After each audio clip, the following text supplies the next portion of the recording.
Hello, friends, and welcome back to episode 6 of Tables, Tailgates, and Top Loaders. I'm your host, TB, aka Tim Beardsley, and this is the only podcast where we can discuss the Buffalo Bills, the squared circle, and that dusty old shoebox you have hiding out under your bed. Thanks for stopping in. If this is your first time, I encourage you to go back, check out the earlier episodes.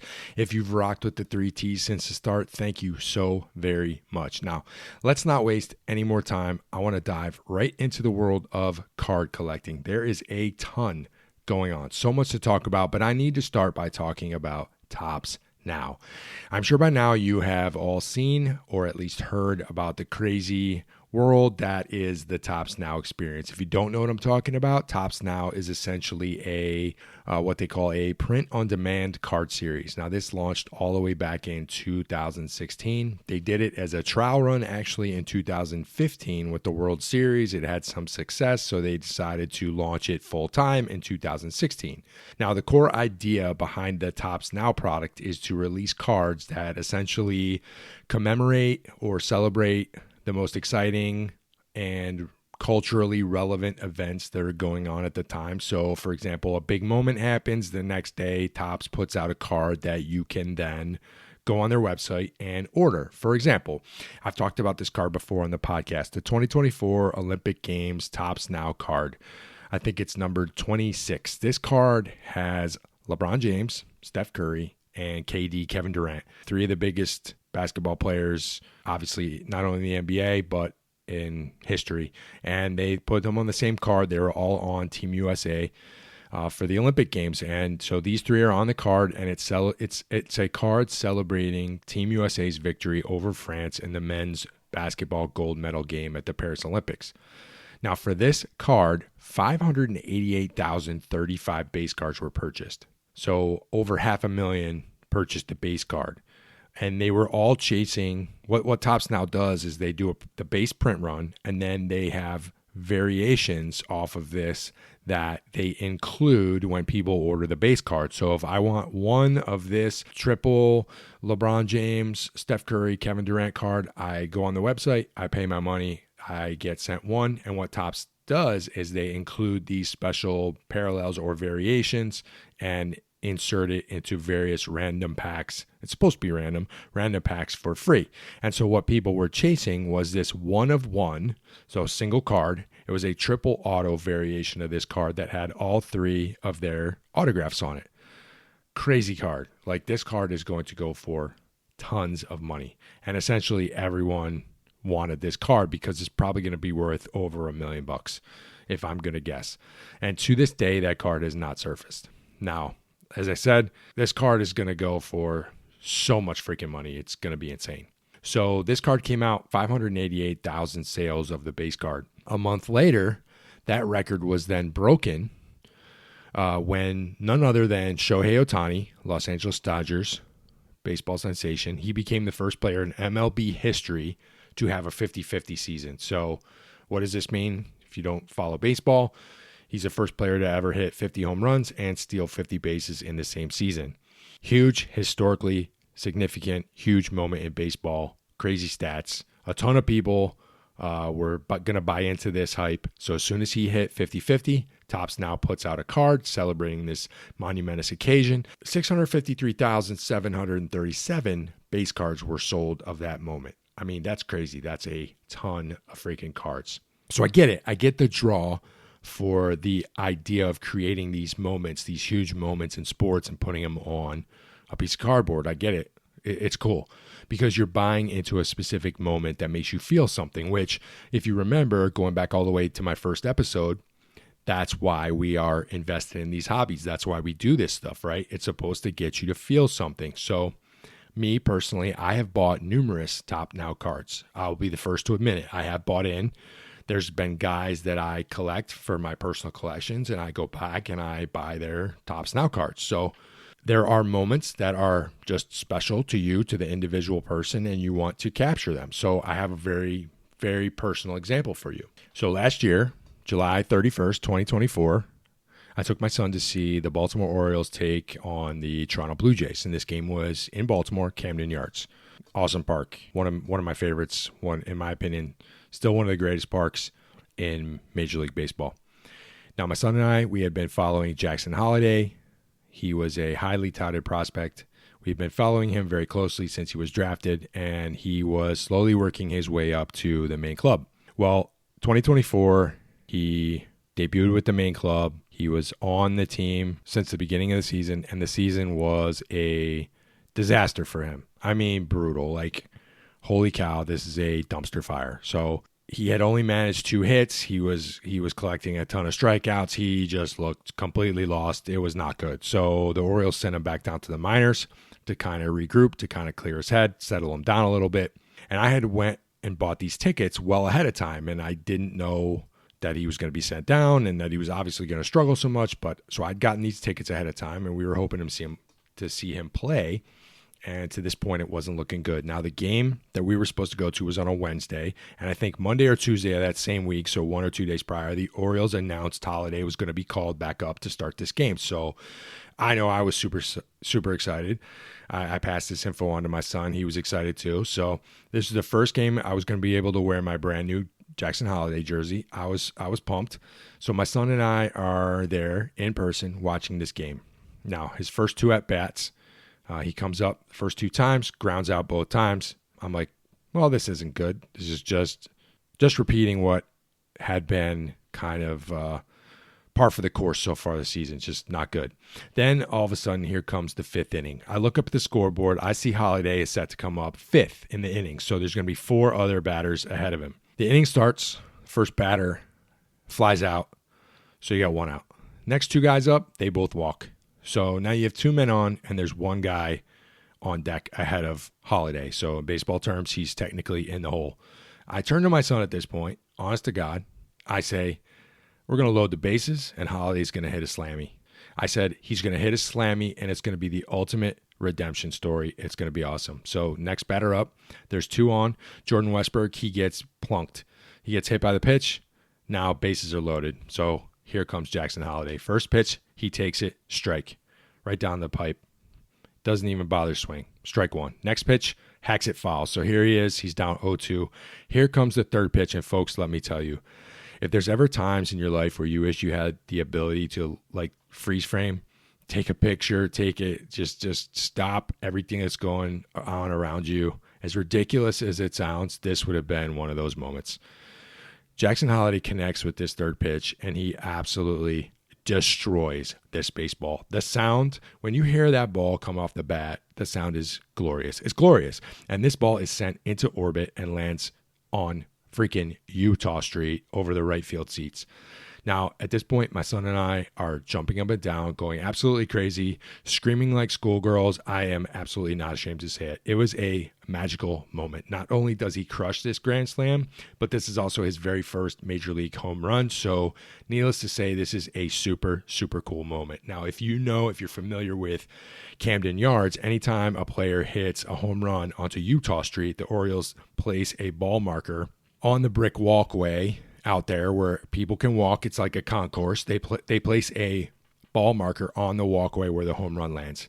It's really cool to just walk around and see where all the home runs have landed.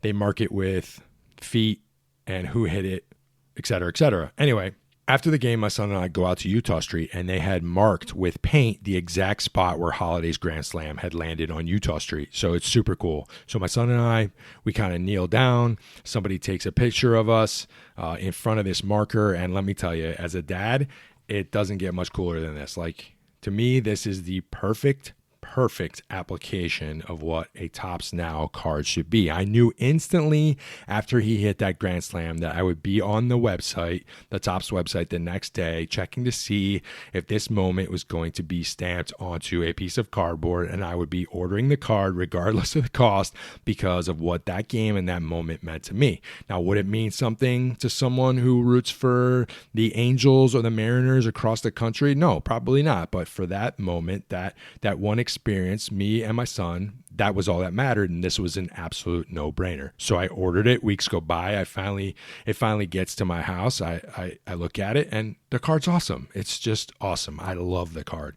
It's one of the it's one card that I actually sent off to get graded, and this was the first batch of cards I had ever sent off to get graded because I wanted to kind of, not because this card had a huge dollar amount, but because it has so much meaning for me and that moment meant so much for me personally. So it's probably one of my favorite cards I own, and it's really not even close. So as far as these special, specific Topps Now sports moments, I totally get it. But then there's the other side of the coin. There are also non-sports top cards and non-sports Topps Now cards. And there are print runs for pretty much everything you can imagine. I mean, they cover all the sports, which we kind of already talked about. I mean, literally all the sports.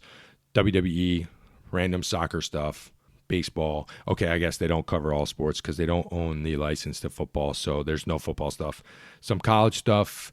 I mean, there's even now women's softball stuff on there. It's crazy. But for the non-sports, they have Disney cards, they have Marvel cards, they have Garbage Pail Kid cards, they have Star Wars cards, which are hugely popular. And of course, recently, they even just came out with a Topps Now card for the newly elected Pope. So good old Pope Leo is rocking his recently elected, popedom, whatever the heck you call it. And this card crushed it. So for a non-sport, this card sold 133,533 copies, which had bested previous non-sport cards such as, I just looked this up, the cards that it outsold were 2020's Dr. Fauci's card. So they made a COVID doctor card, which is crazy weird.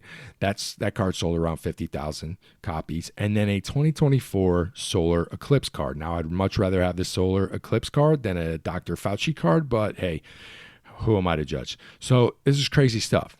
But the one Topps Now card that really threw me off and kind of sent me down this whole path in the first place is the one that came out about a week ago, and it came out during Fanatics Fest while it was going on. And this is the KD card, the Kevin Durant card. Have you all seen this? Because if you have not seen this, KD is at Fanatics Fest taking part. He's being interviewed.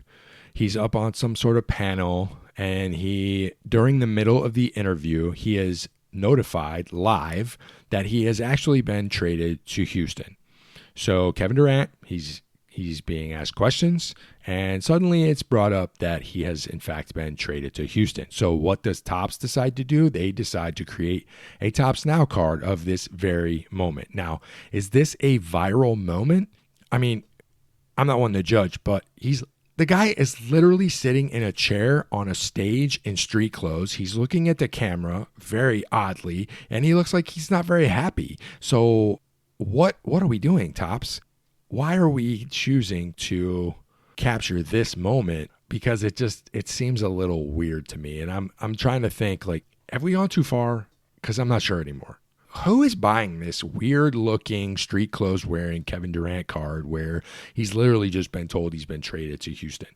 I don't know. I can't wait to see what the actual print run is on this card, but I hope, sorry to say this, Topps, I hope this one kind of flops because it's kind of ridiculous. I just think it's a little weird, and I think maybe we should have left this one alone, but it probably won't because crazy basketball cards seem to sell really well.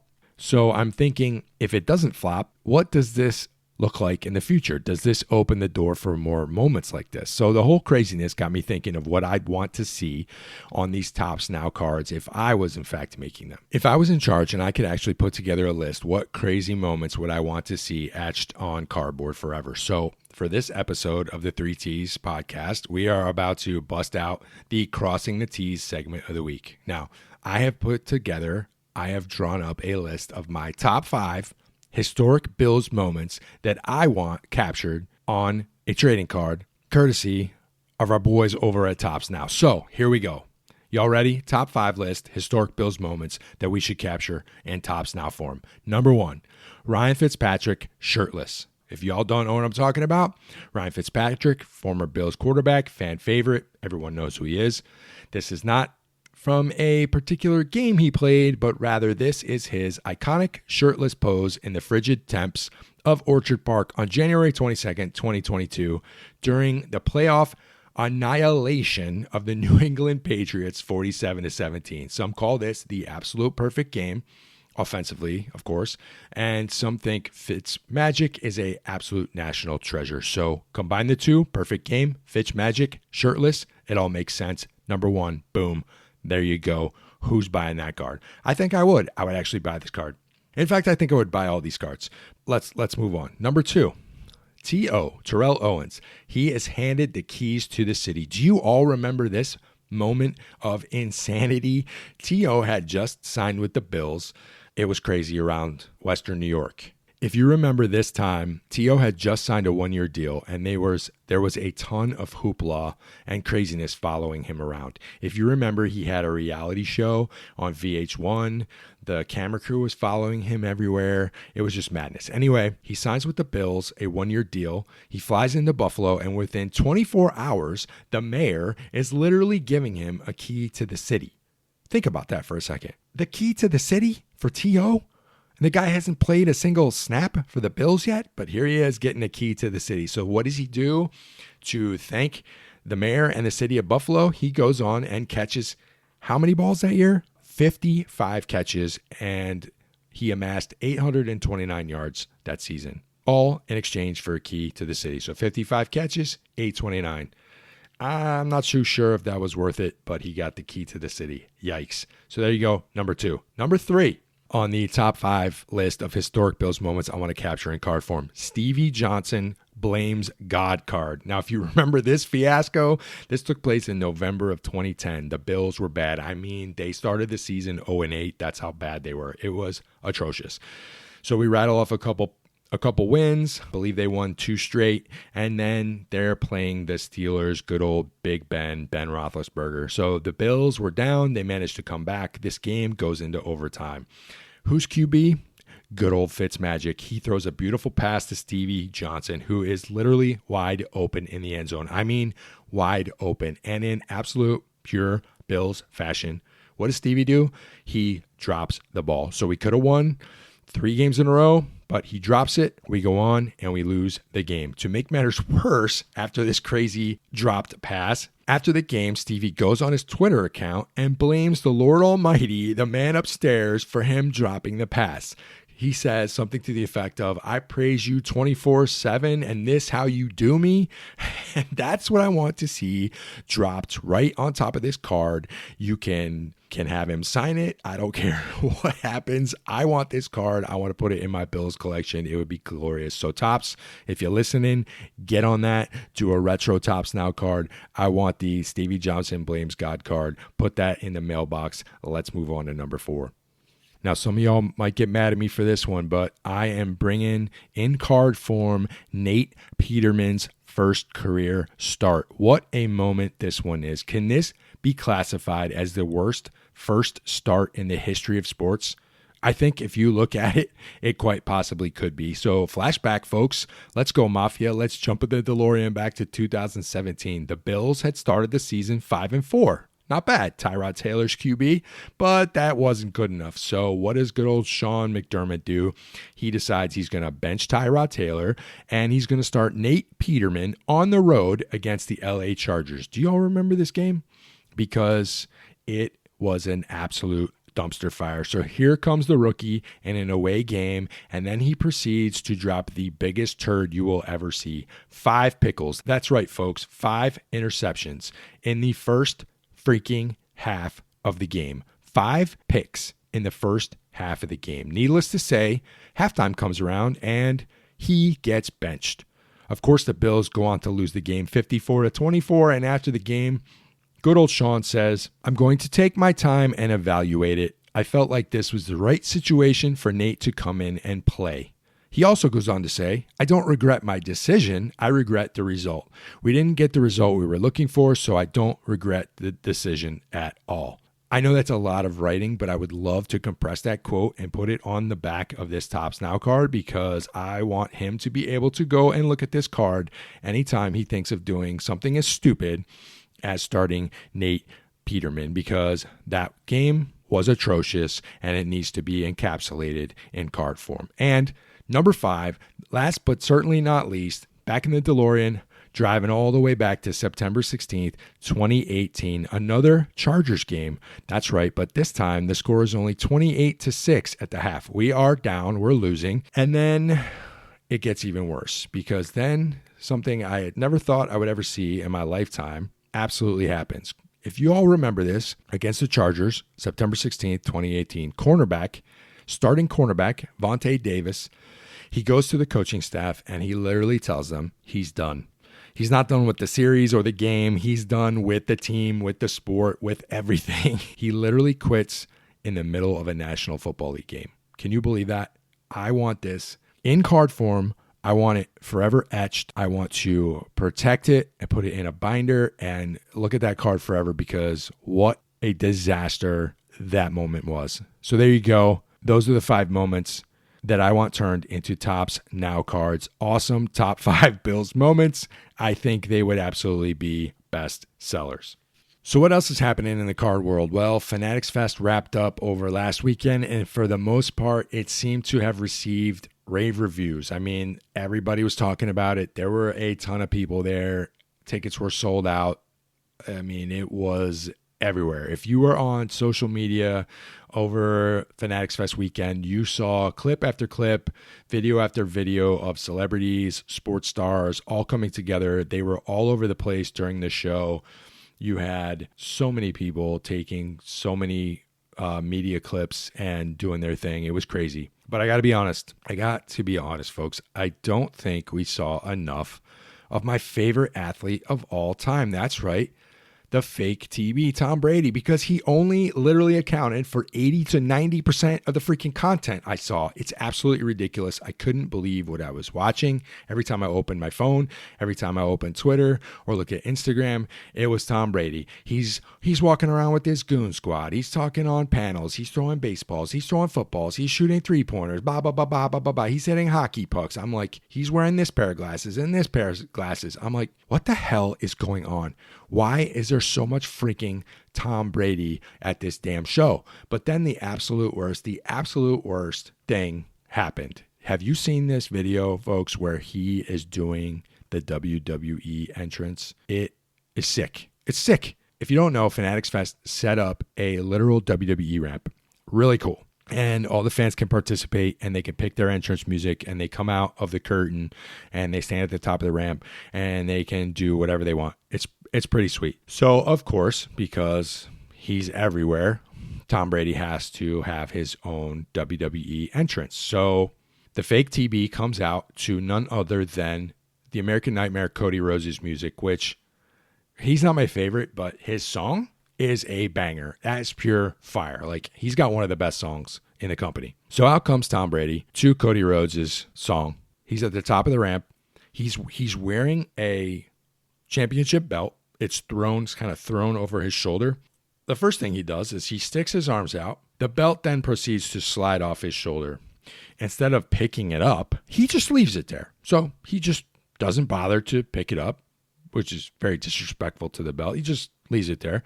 Then he proceeds to walk, being the awesome human being he is. He then, and I know this is all plant, but just keep following me. He then grabs a Jets jersey from someone who's standing in the crowd. Again, I know it's a plant. He throws the Jets jersey on the ground, and one of the least favorite things I ever like to see, he actually spits on the jersey, and you can see him essentially hawk a loogie and spit on this jersey. One of the reasons why I can't stand Goldberg so much is because he spits all over the freaking ring when he's wrestling. But here's a good old Tom Brady, and he's throwing the Jets jersey on the ground, spits on it. Then he keeps walking. Then he grabs a Giant jersey, so a there you go, Bills fans, New York Giants jersey, and rips it in half. He literally rips it in half, which I know he's not that strong. So come on, it must have been like cut. So easy tear away Giants jersey. Anyway, he rips it in half. And then who comes to save the day but Eli Manning? Eli Manning runs out from the back, from back behind the curtain. He jumps on Brady's back and he saves the day. And so look, I know the whole thing was staged, but give me a break. Get this freaking guy off my screen. I get it. He's there. I tried a couple episodes ago to, if money were no object by the week, to go have Tom Brady inscribe to the real TB on some Bills merch, but he's too cool to sign anything for anyone at Fanatics Fest, but he just has to go around and do all this other stupid crap, and he won't ever get off your screen. So it's too much. It's too much boo-boo. I can't take this guy anymore. I just wish he would go away. Anyway, I think that'll about cover the top loader portion of the program. So, wrestling marks, how are we feeling today? Lots to go over, lots to discuss in the world of professional wrestling. But I want to start with the Cena Punk story that's been kind of evolving over the last few shows between Raw, SmackDown, and then finally Night of Champions. So we finally started to get somewhere with the promos between these two.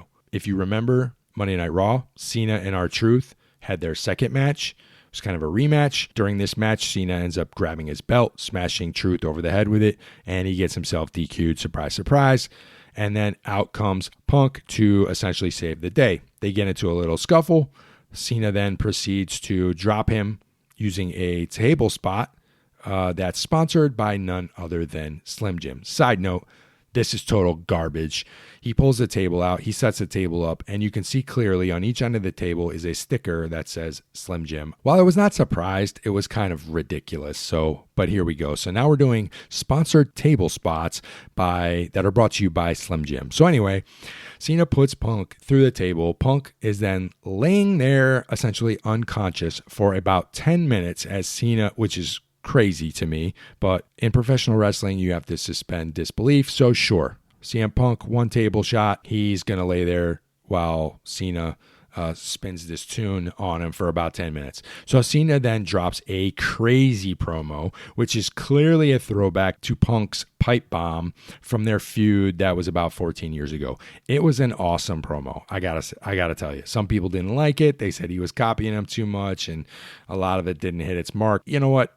We got to take our victories with this Cena fiasco anywhere we can get them. And to me, I thought this was a great step forward. I thought he was progressing his character, and it really added to the Punk story. So to me, it was a win. It was nice to see a promo of this. It was nice to see a promo that he cut actually matter, because up to this point, all he'd been doing is just ripping on the fans. So I thought it was great. And then fast forward to SmackDown. And out comes CM Punk to the ring, and he looks just like old school John Cena, a.k.a. Doctor of Thugonomics. He's got his jersey on, he's got a sideways hat going, and he comes out and basically battle raps his way to cut a promo on Cena, which was also very good. I don't think it was as good as Cena's, but hey, Punk did what he did. Tip of the cap to him. So now we are set for the main event of Night of Champions, which of course was from none other than Riyadh, Saudi Arabia. Having just reviewed Goldberg's last 9 years of wrestling, I feel like I literally can't escape this freaking place, but here we are. Quick side note, I'm watching Night of Champions, and I don't know why I had never put this together, or maybe I never heard it before, but I stopped myself and I was like, did they say what they just said? I had no idea that the Royal Rumble was going to be in Saudi Arabia next year. The actual Royal freaking Rumble is going to be in Saudi Arabia for the first time ever. What are we doing? WWE, what are we doing? The Royal Rumble is one of the top 3 to 4 pay-per-views of the entire year, and now we're selling it off to Saudi Arabia. Like, give me a break. It's one thing if we're giving them Night of Champions and some of these second-rate shows. You want to go have a week with Raw and SmackDown, NXT, great. I don't care. Do what you want. But to have the actual Royal Rumble, in my opinion, top 3 event on the entire WWE calendar, what the hell are we doing? It was so frustrating to hear. Apparently, this has been announced months ago, and I must have missed it. But anyway, I digress. Back to the match. The match is actually pretty good as far as the Cena matches go on this sort of bad guy title run. It's probably the best match that Cena has had so far, because the others were kind of crap. Anyway, everything goes crazy, of course, at the end. There's a big schmazola. Seth Rollins and his goon squad and his, legal team, Bronson and Braun, come down. They start attacking everybody. And then Penta's music hits. Now, this is where things get really weird because if you watch this pay-per-view, Penta starts to run down the ramp, but then he gets about 5 feet. He stops. Then he starts doing his slow walk and strut and doing all these poses. And I'm watching him and I'm like, Penta, what are you doing? Get your ass to the ring and stop posing. You look ridiculous. If you're going to do a save, if you're going to do a run in and save somebody, you need to actually run in. You can't be stopping and waving to the fans and doing your whatever the hell stupid pose walks nonsense he's doing. Anyway, he finally gets down to the ring. Then Sami Zayn comes out. It's chaos. There's people everywhere. But here is the absolute best spot of the night, because if you haven't seen this yet in short video form or meme form, referee Charles Robinson gets the award for best spot of the night. So Seth Rollins is in the ring. He's your Money in the Bank winner, obviously, and he's attempting to cash in. He's calling for a ref. So here comes none other than good old Charles Robinson. He's running full steam down the ramp. Full steam. And the camera is zoomed in close, so you see him run. And then out of nowhere, he gets taken out by a flying shoulder tackle by John Cena, and Charles Robinson goes flying across the floor mats. It is by far the highlight of the entire night. Great. If you haven't seen it, go check it out. Anyway, match continues. Seth Rollins then hits Punk with the curb stomp. John Cena gets in the ring, and it's 1, 2, 3. Punk loses. Cena retains. Total, like I said, total schmoz fest. Too much going on. It wasn't bad. It wasn't great, but it wasn't bad. And there is a lot of crap that happened in that match. Whatever. It is what it is. So the rest of the show, quick breakdown. Men's King of the Ring final. You had Cody versus Randy Orton. And surprise to surprise, Cody wins. No, is anyone shocked by Cody winning? Anyone? No one? So the match was okay. They're just trading finishers back and forth at the end. It was kind of stupid. Everyone just keeps kicking out left and right. And then at the end, Randy's like slowly, menacingly walking back up the ramp. He keeps turning around, looking back at Cody as Cody's in the ring, doing his good guy thing and showering Randy with all these praises. It was kind of stupid. And of course, now we're setting up for John Cena versus Cody Rhodes again at SummerSlam. Like, we literally just did this, but yet here we go again. I don't know, folks. I don't want to see John Cena, Cody Rhodes, number 2. Maybe something else happens, but I seriously doubt it. Another match, Rhea Ripley versus Raquel Rodriguez. This was a decent match, but she never wins. Raquel literally never wins. I know she is one half of the women's tag champions. I don't know what they're going to do with that now that Liv's out, but one-on-one matches, one-on-one prominent, important matches, Raquel never wins. The women's Queen of the Ring final. Now, this match was not so great. Jade Cargill versus Asuka. And look, I don't know what was going on. Maybe they were having a bad day, but this match was not great, Bob. She's just not, I don't know. She looks good until she gets to the ring, and then I don't know. It's just something's slightly off with the way she wrestles. I don't know. There's problems there. I'm not sure what it is. Maybe she'll get better. Hope so, because she's strong as hell. I think she can be good. Love how she kind of takes the Marvel character Storm and, does some different outfit stuff with that. Like I said, the look is there. It's just once the bell rings, something is off, something's missing. Anyway, she wins the match. She's your Queen of the Ring, and the crowd doesn't care. They did not want her to win. They give zero reaction. The crowd literally could care less. Which brings me to Karrion Kross versus Sami Zayn. The online wrestling community, there's been an underground movement, an underground push to get Karrion Kross a more prominent position in the company. And he finally gets a match with Sami Zayn. It's in Saudi, and he loses. And again, it's like, what are we doing? Because now he finally started to get what looks like a little bit of momentum, and now all of a sudden, it's just back to zero. So it's like, why are we doing this? I get it. Sammy's huge over there, and the match was fine. Kross loses, and now it's like, he's back to zero. So I don't know. I don't know what to do. Fatu versus Solo Sikoa. Again, we have another schmaz fest. This one kind of went really crazy, and I think Michael Cole didn't even know what the hell was going on. So Tonga returns. He'd been hurt for a while. So he comes out, makes the save. He starts attacking Fatu. That doesn't work. And then here comes another guy in the family. And now, like I said before, we're probably on like the 30th member of the bloodline. So here comes this huge dude that they are claiming is 7 feet tall.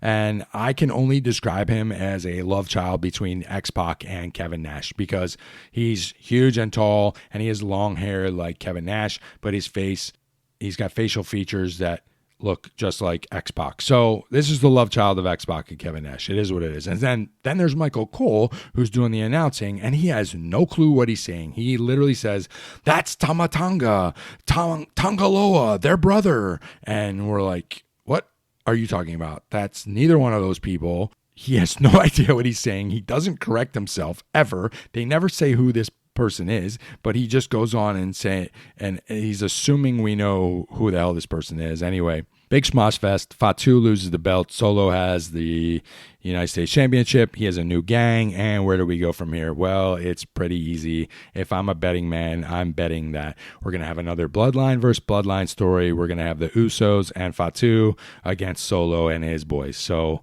pretty easy setup. And there you have it.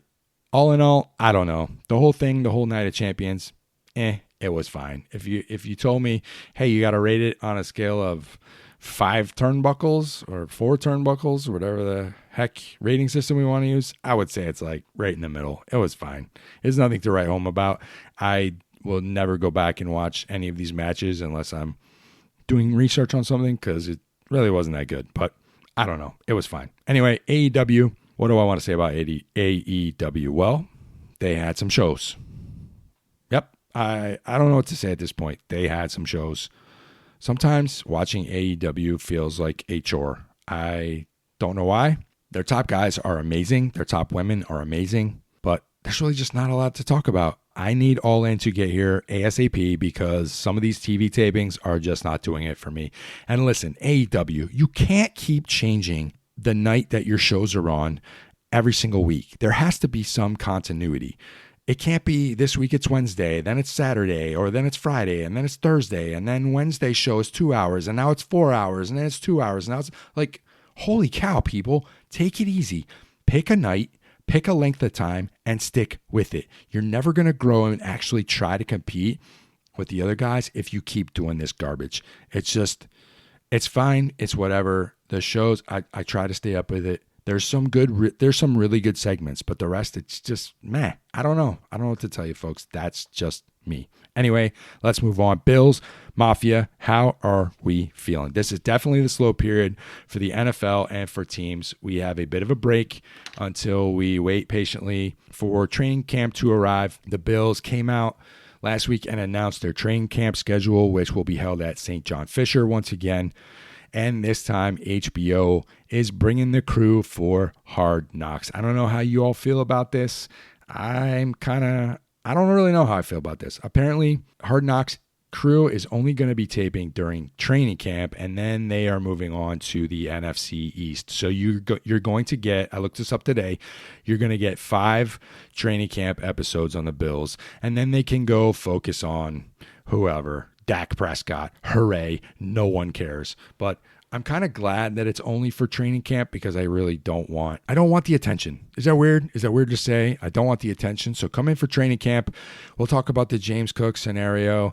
We'll talk about, I don't know, who are they even going to focus on? We're gonna play Mr. Brightside for 5 episodes for 60 minutes, and everyone's gonna dance and find out what a great guy Josh Allen is, and it's going to be great.